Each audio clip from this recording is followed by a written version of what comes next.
Hey, it's Coach 2K, Coach2K.com, and today I wanted to talk a little bit about how to shoot without the shot meter or shot feedback.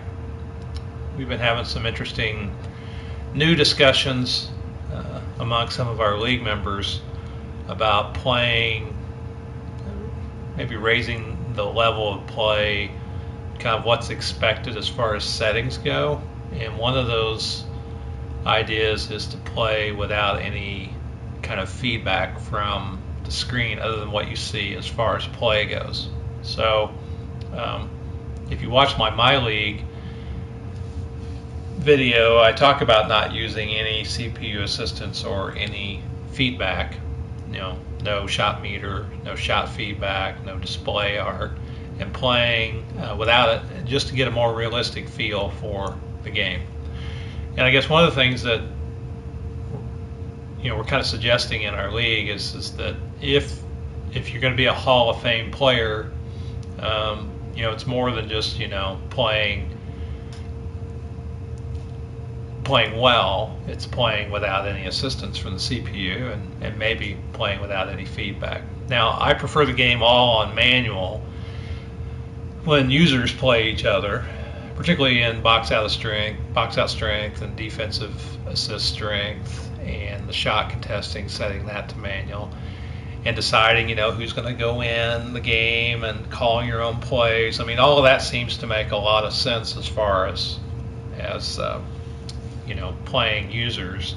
The other here that we're going to talk about is kind of more of a it's not really something that's required. But if you want to learn how to play without assistance on the screen from the computer, I mean, there are ways to do it. So I wanted to post this mainly for my league so they could see how to shoot without using the shot meter. So I guess before I begin, one thing that I always do is I always practice and play on the same camera settings. So I don't practice on one view and play on another because it messes with my releases. And I play on 2K cam.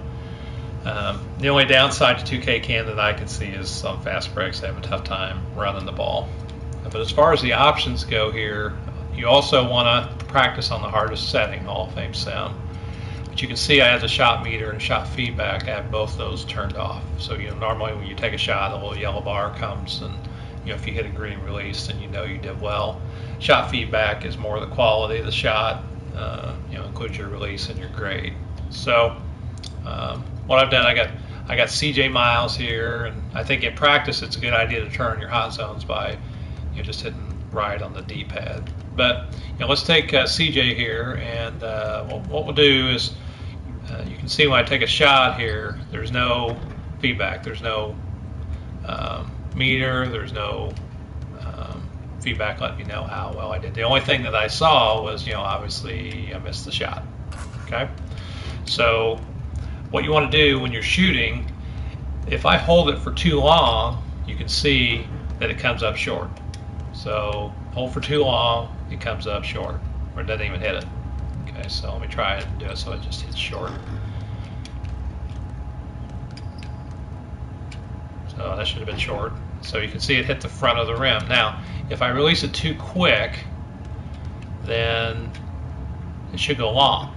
Okay, it doesn't come up short, at least. That's probably about right on.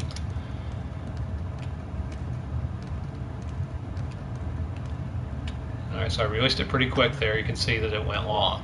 Okay, so if you release too early, the ball goes long. If you hold it too long, then it comes up short. Okay, so that's the feedback you need. So if you see that it went long when you shot the ball, the next time you play down the court, if you shoot with that guy, you want to hold it just a little bit longer. So when you're practicing, that's what you need to keep in mind. So I'll take some shots here with CJ, try and get perfect releases. So there, it was all net. So to me, that was a perfect release. Now, a good tip I saw on someone else's site, because I have a real problem with releases. I have a real difficult time with those, and so there I held it too long, is to watch the elbow. And so you'll see CJ's elbow here, and when it starts to go forward, that's when you want to release.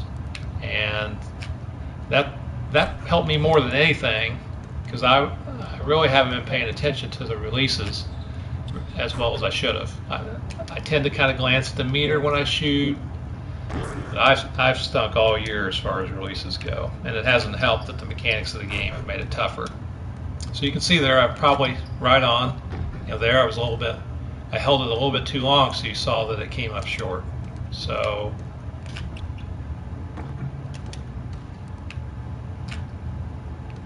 and there I was right on, so that was probably perfect release or close to it. So watch the elbow.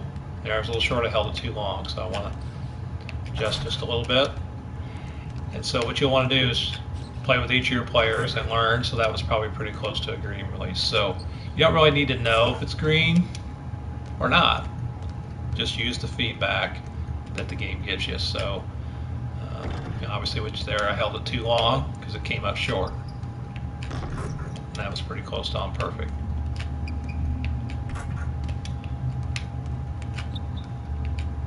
Alright, CJ's pretty easy to use, so you just do that with all of your players. So like here's George Hill. I have a tough time shooting with George. And so his release is a little different. So there it was short, I held it too long. There it was long, I released it too early. So it's somewhere in between there. That one's kind of hard to tell. And there I released it too early. You can tell it's going long. So that's the feedback you need. And so you can see I'm getting a little bit better at getting this release time. And that was spot on. It was probably pretty close to green.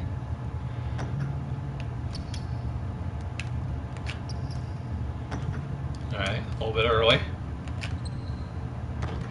a little bit late.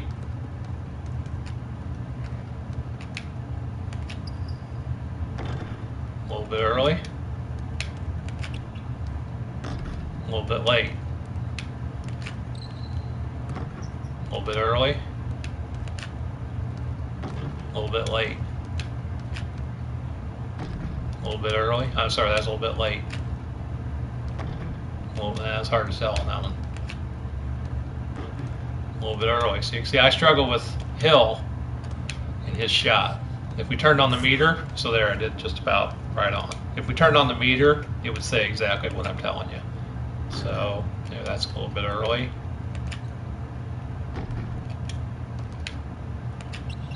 A little bit late, I felt like.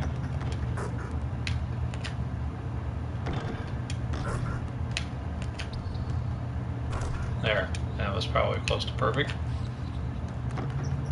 A little bit late. Yeah, of all the players, he's got a pretty good rating. He's really hard to shoot with.